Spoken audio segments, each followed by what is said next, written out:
Bom dia, queridos, graça e paz. Vamos estar dando início agora ao nossa escola bíblica dominical. A gente está retornando hoje ao estudo Panorama Bíblico, né? Vamos estar orando para começar, depois a gente vai cantar uma canção ou duas, vamos ver, e a gente já começa o nosso estudo. Vamos orar? Pai de amor, nós te agradecemos por mais um dia, por mais uma escola bíblica dominical. Pedimos, Senhor, trata conosco, fala conosco, e que o estudo da sua palavra possa ser muito útil para os nossos corações. Fica conosco o que pedimos em nome de Jesus. Amém.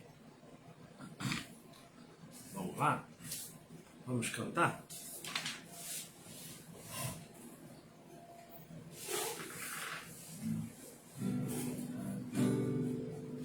Entrego a ti a minha oração, pois tu és, Senhor,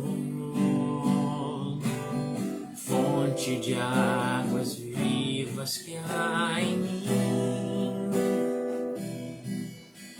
És a minha esperança, eu descanso em ti. Posso confiar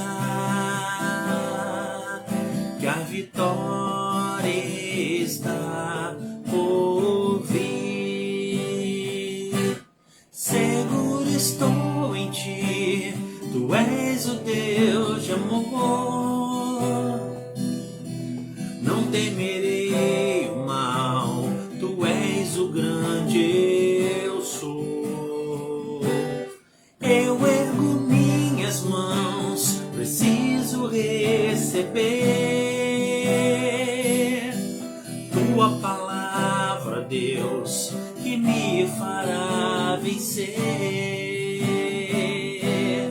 Tua palavra, Deus, que me fará vencer.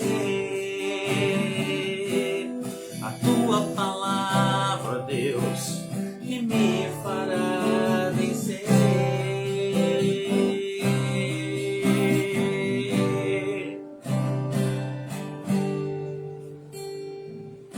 Um dia lindo almejo eu encontrar a eterna glória que prometida está. Gozo e alegria posso então sentir, pois Jesus Cristo já está por vir. Jesus virá outra vez aqui. Jesus virá mais outra vez aqui. E todos juntos em um só louvor cantemos todos, Ele é o nosso Senhor. Ele veio ao mundo para ser Martim da paz. Ele foi tentado e não pecou jamais. A sua vida foi exemplo de amor. Por isso eu canto, Ele é o nosso Senhor. Jesus virá outra vez aqui. Jesus virá mais outra vez aqui. E todos juntos em um só louvor cantemos todos, Ele é o nosso Senhor. Amém. Vamos lá, queridos. A gente vai estar conversando hoje um pouquinho sobre os livros de Neemias e Esther. E como todo estudo nosso, Antes de falar quem está com a gente, né? Está com a gente aqui minha mãe, Juliana, são os que eu consigo visualizar. Sejam todos bem-vindos. Então, como todos os nossos estudos, a gente sempre vai estar tendo aqueles alvos ligados àquelas 3 palavrinhas: crer, sentir e agir. Saber, sentir e agir, né? Dentro do saber, o estudo de Neemias e Esther, a gente vai estar buscando o quê? Conscientizar-se da atuação dos líderes de Israel no retorno do exílio. Do sentir, a gente vai crer que Deus o ajudará a agir de forma correta, e a gente vai alegrar-se com as capacidades e habilidades que Deus lhe confiou. E no agir, orar antes de agir, pedindo orientação divina para fazer o trabalho certo, e trabalhar satisfeito, glorificando a Deus em tudo. Beleza? Então vamos lá. Neemias e Esther, Rosa está com a gente também, seja bem-vinda, Rosa, manda um abraço pro Zequinha.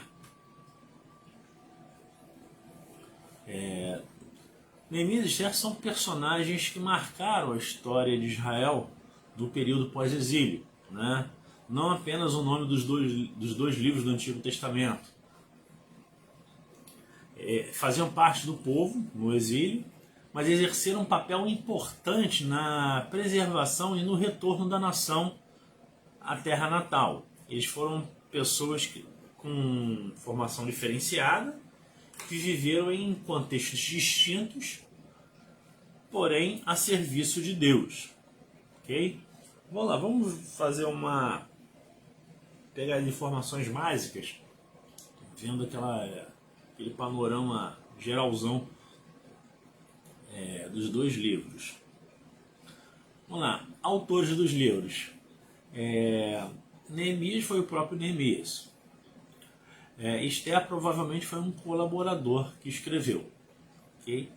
Data de escrita dos dois. Neemias foi 445 a 425 a.C. e Esther foi 478 a.C. Vamos lá, os versículos chaves de Neemias vai ser... Eu acho que está errado aqui a escrita do negócio. Com certeza está errado. Vai ser Neemias 2,17, que a gente vai estar lendo aqui.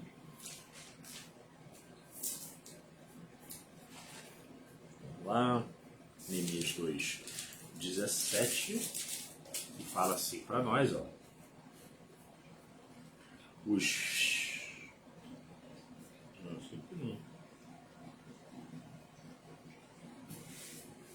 Cadê, gente? Tô perdidinho aqui.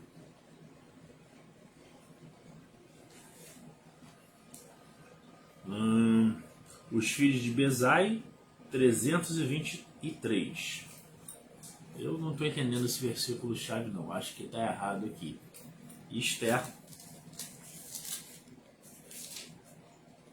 Claro, eu não estou em Neemias, estou em Esdras, né? Tinha que estar errado. 2,17.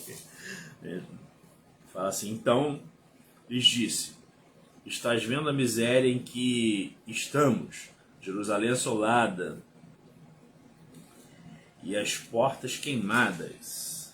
Vinde, pois, reedifiquemos os muros de Jerusalém e deixemos de ser opróbrio. Isso, Neemias 2,17. E Esther 4,14.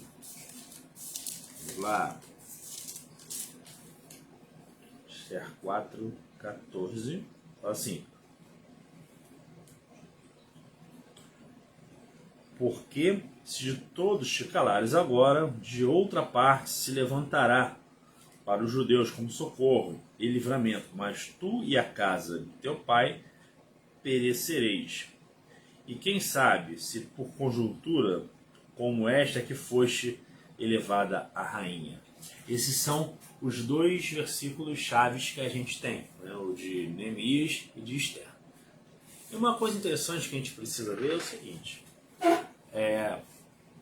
vão ter duas palavras-chave que vão estar sendo a temática de cada um dos livros. Em Neemias, a temática vai ser a construção, ok? E em Esther, a temática é a soberania, ok? Então vamos lá. Vamos ver o esboço dos livros. Primeiro vamos ver o esboço do livro de Neemias e depois a gente vai pular para o esboço de Esther. Okay? De Neemias 1 a 7, a gente encontra o líder. O papai está com a gente também aqui. A gente encontra o líder sendo Neemias, né? E o fato que acontece ali é a reconstrução dos muros. De Neemias 8 a 10, o líder que a gente encontra é Esdras, e o fato é a renovação da aliança. E de Neemias 11 a 13, o líder é Neemias, e o fato é o reavivamento nacional. Ok? Neemias, em uma sentença, seria: usando posição social e habilidade de liderança, Neemias conduziu o povo na reconstrução dos muros de Jerusalém e, com a ajuda de Esdras, promoveu o reavivamento espiritual. Ok? Esse seria Neemias em uma sentença. E vamos ver agora aqui o esboço do livro de Esther. Ok? Esther 1, nesse esboço a gente vai estar vendo eventos e pessoas que participaram desses eventos. Ok? Esther 1, a gente vê o evento que é a expulsão, e a pessoa que está ali é Vasti. Em Esther 2, o evento que a gente encontra é a eleição, e a pessoa que está ali é Esther. Esther 3, o evento é a destruição, e a pessoa que está ali é Amã. Esther 4, o evento é a persuasão, e a pessoa envolvida ali é Mordecai.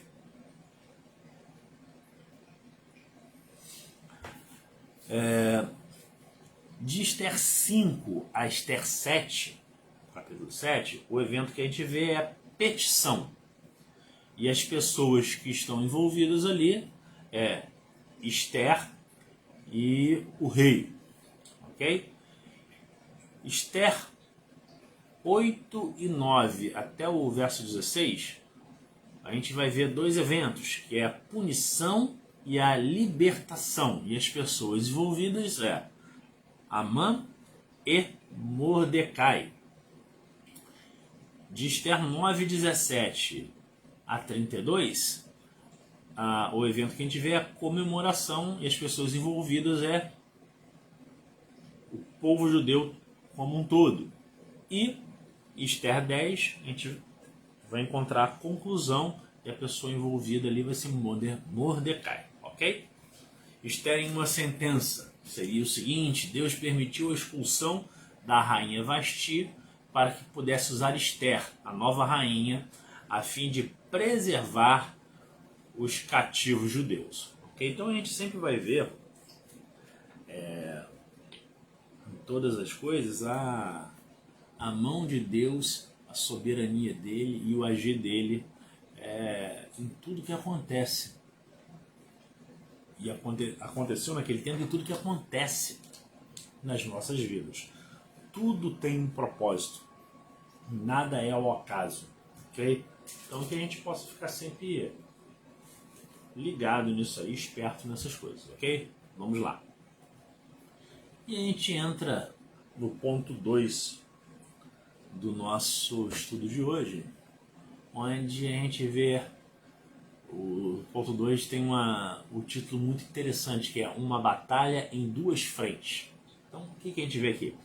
A história de Neemias é uma continuação do que Esdras escreveu. Ambos estavam engajados na preservação e reconstrução de Israel, junto ao povo que retornou do exílio, enfrentando as oposições internas e externas. Okay? No mesmo período, o povo judeu que permaneceu longe de Israel, também estava enfrentando uma batalha pela preservação e sobrevivência, né? Esta protagonizada pela rainha Esther, né? Apesar de viverem todos na mesma época, os três personagens, bem como seus respectivos livros, têm propósitos e ensinamentos diferentes. Vamos ver aqui. Esdras. Qual era o objetivo do Esdras, de Esdras? Quem está com a gente também é Valdez, seja bem-vindo. O objetivo de Esdras era descrever a volta dos judeus à nação e como eles reconstruir o templo do Senhor. Já Neemias, ele relata como que Neemias mostra o amor por Deus e por seu povo, como usa seu talento para o bem da nação. E Esther mostra como que Deus cuidou do povo mesmo durante a disciplina e o cativeiro. Né? São histórias entrelaçadas, mas cada uma com seu foco e propósito específico. Né? É muito interessante a gente perceber isso. Vamos lá, vamos ver a liderança de Neemias, como foi. A liderança de Neemias tem sido reconhecido por muitos autores. Era copeiro do rei, né? Uma posição importante na corte, e ele mostrou algumas qualidades que não podem faltar na vida de um líder cristão, que deseja ter sucesso nos projetos empreendidos. Vamos lá, olha, preste atenção nessas características dele, nessas qualidades que ele tinha. E é interessante você ver essas qualidades e começar a refletir. Eu tenho essas qualidades? Eu consigo lidar com essas situações, com esse tipo de qualidade, para poder ser bem sucedido naquilo que Deus está me colocando para fazer? Vamos lá. Ele foi reconhecido pelos gentios, você vê isso em Neemias 1:11. Foi um homem de oração, Neemias 1:4. Trabalhou em equipe, Neemias 3. Enfrentou a oposição, Neemias 4, do 4 ao 7. Neemias do capítulo 4 ao capítulo 7. Ele liderou o povo na organização e reconstrução nacional, Neemias capítulo 11 a 13. Essas são as qualidades que a gente encontra em Neemias. E Neemias para hoje, como é que seria? Seria o seguinte, ser copeiro do rei não era apenas ser garçom do monarca. Seu papel era garantir que o rei não ingerisse alimento envenenado. Era um cargo de confiança, e eu ainda acrescento, e perigoso. Porque se alguém estivesse tentando matar o rei, o copeiro morria. Okay? Alguns dos reis da antiguidade, quando não confiavam plenamente em seus copeiros, mandavam furar os tímpanos e cortar a língua deles, para que não espalhassem os segredos contados na sala do trono. Olha que loucura isso, né? Vamos lá, 2.2. A responsabilidade de Mordecai e de Esther. Muito interessante também. Tanto Esther quanto Mordecai alcançaram lugares privilegiados na corte do rei Assuero, antes mesmo da ameaça contra os judeus virem à tona, né? Foi preciso que na hora certa entendesse a responsabilidade deles para servir a Deus. Isso é bem interessante você ver, porque eles eram prisioneiros, né? Eram cativos. Esther foi posta como rainha, né? Mesmo sendo judia, né? Estavam em locais de bastante destaque, mas eles tiveram que ter sabedoria para poder entender a responsabilidade deles para servir a Deus junto ao rei Assuero, né?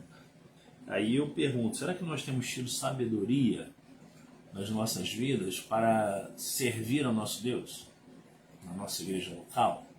Isso é importante você pensar e refletir, Ok? Vamos lá. A convicção de Mordecai, né, Esther 4,14, mostra o propósito de Deus em salvar os judeus, ao colocar Esther como rainha. Né? O livro registra a festa do Purim, em meados de março, do nosso calendário, claro, né? Que comemora o livramento dos judeus das mãos de Amã. Esther é o exemplo nítido de que Deus nos coloca nos lugares estratégicos para cumprir seus propósitos. Né? Então, que a gente possa compreender. Se a gente está num local específico hoje, é a estratégia de Deus para cumprir os propósitos dele na nossa vida e através das nossas vidas também. Ok? Bom, Esther para hoje. Por isso, um novo emprego, uma promoção, uma nova equipe devem ser olhados por nós sempre com a pergunta: o que Deus quer de mim nessa situação?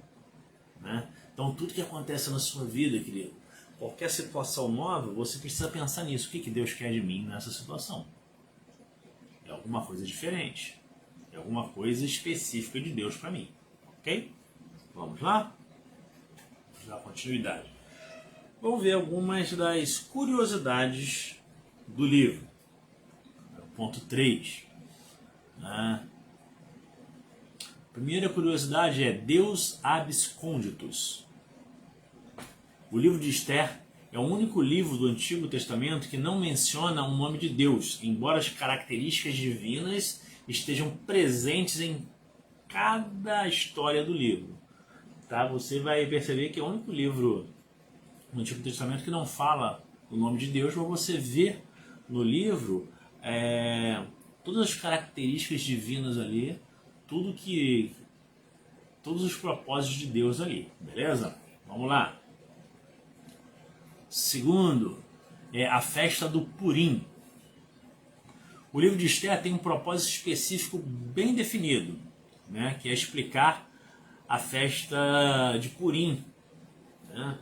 Esther 9, do 26 ao 32. Você percebe bem ali essa festa. A festa se tornou muito importante no judaísmo medieval, a ponto de o livro de Esther ser equiparado à Torá em termos de ordenanças e rituais, no quais se inclui as festas. Tá? Essa é a segunda curiosidade. A terceira curiosidade que a gente encontra é sobre o rei Assuero. Assuero é identificado historicamente como o rei Xerxes I.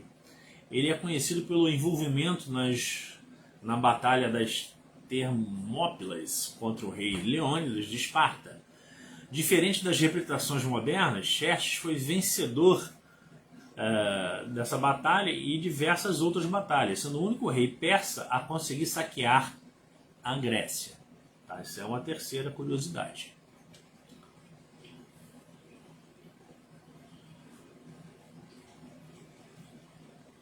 Vamos estar vendo agora aqui algumas doutrinas bem presentes nos livros. Né? A primeira doutrina que a gente vê é a da oração. Neemias significa Jeová consola. Esse homem buscou o consolo do Senhor e depois encorajou o povo a confiar em Deus para reconstruir os muros da cidade. O capítulo 1 nos ensina como que a oração é importante na vida daqueles que servem ao Senhor. Né? Neemias ele investiu em oração. E essa palavra é muito importante. Às vezes você fala assim, eu gasto um tempo orando. Você não gasta tempo. Você investe tempo em oração. Neemias 1,4 você percebe isso. Né? Ele reconheceu o amor e a misericórdia de Deus. Neemias 1,5 você percebe isso também. Ele fez uma petição identificando-se com o seu povo, né? Neemias 1,6. Ele confessou pecados, Neemias 1,7. Ele orou a palavra de Deus. Né? Ele orou na palavra de Deus, Neemias 1, de 8 a 9. Ele pediu sucesso nos planos e empreendimentos que desejava realizar para o Senhor. Neemias 1, de 10 a 11, né? Da mesma forma, diante da dificuldade do período, você vê que Esther convocou o povo ao jejum e à oração. Olha ali, Esther 4,16. Né? A oração de Esther, em Esther, tem um caráter comunitário de unidade. Então a gente precisa ficar muito esperto nisso daí. Então a gente percebe aqui mais uma coisa, né? Neemias para hoje, e eu poderia dizer que Neemias e Esther para hoje seria o seguinte: você quer ter sucesso em seus sonhos e projetos? Então invista tempo em oração diante do Senhor e chame outros a orarem por você. A oração em Neemias é completa e serve de modelo para nós. Olha como que a oração estava estruturada ali. Adoração, confessar de pecados, interceder, crer e pedir. Tudo que um bom momento de oração deve ter. Né? Então, querido, isso é interessante. Investir tempo em oração. Às vezes a gente fica triste porque a gente tem tido já 7 meses semanas de oração na igreja. E a gente não vê o engajamento de todos. A gente não vê as pessoas investindo tempo na oração. Então que a gente possa estar pensando nisso e investindo esse tempo. É um tempo precioso, é um tempo de preparação de vitória. Okay? Segunda doutrina que a gente encontra aqui é a soberania de Deus. A soberania de Deus é fundamental no livro de Esther. Entretanto, não aparece como fatalismo. Tá? Ela se manifesta pela ação de pessoas escolhidas por Deus. Mordecai, ele exprime essa percepção ao dizer que se Esther não agisse, o socorro viria de outro lugar. Mas talvez Deus tivesse feito ela rainha para ajudar o povo. Né? Então a gente percebe a soberania de Deus. Né? Nesse sentido, a história de Esther tem como... A história até como um todo, desde a escolha de uma judia como esposa, em vez de uma mulher das famílias nobres da Síria, né? Um rei poderoso como Assuero, Xerxes, favorecendo a Esther. Né? A posição de Mordecai na corte para descobrir a tempo a trama de Amã contra os judeus, bem como a insônia de Assuero que o levou a ter os anais e a reconhecer o valor de Mordecai, mostram a ação de Deus provendo instrumentos necessários para que as pessoas escolhidas por ele entrem em ação a fim de sua vontade se realizar. Né? A mesma perspectiva também é válida em Neemias. Né? Por mais que as profecias estivessem se cumprindo por meio de Zorobabel, do sumo sacerdote Josué, de Esdras e Neemias 1, era necessário que essas pessoas escolhidas colocassem as suas habilidades em práticas. Assim, a soberania de Deus, nesses 2 livros, vincula a responsabilidade humana de Deus, a ação humana, a ação de Deus na história. Okay? Então, isso é algo bem interessante para a gente ficar atento. E para concluir por hoje, o que a gente vê aqui? Neemias e Esther foram servos de Deus, firmes no propósito de cumprir a missão que lhes foi designada pelo Senhor. Não viveram num tempo que tivesse facilidades ou vantagens concretas ao lado deles. Pelo contrário, né? Venceram pela fé e na soberania de Deus e pela perseverança na decisão de cumprir o plano divino. São exemplos dignos de serem imitados por nós. Tá bom, queridos? Que a gente possa pensar nisso, que a gente possa realmente trabalhar isso nas nossas vidas. Ok? Vamos orar para a gente finalizar por hoje? Pai de amor, muito obrigado pelo estudo da sua palavra e pedimos agora, Senhor, venha de encontro aos nossos corações e que a gente possa estar aplicando esses ensinos em nossas vidas. Fica conosco, é o que te pedimos e desde já te agradecemos. Em nome de Jesus. Amém. Aí fica o convite para todo mundo. Hoje o encerramento da nossa 7ª semana de oração no nosso culto da família. Louvor e adoração a Deus às 18h30, horário aqui do Mato Grosso. Ok? Forte abraço a todos e até mais tarde.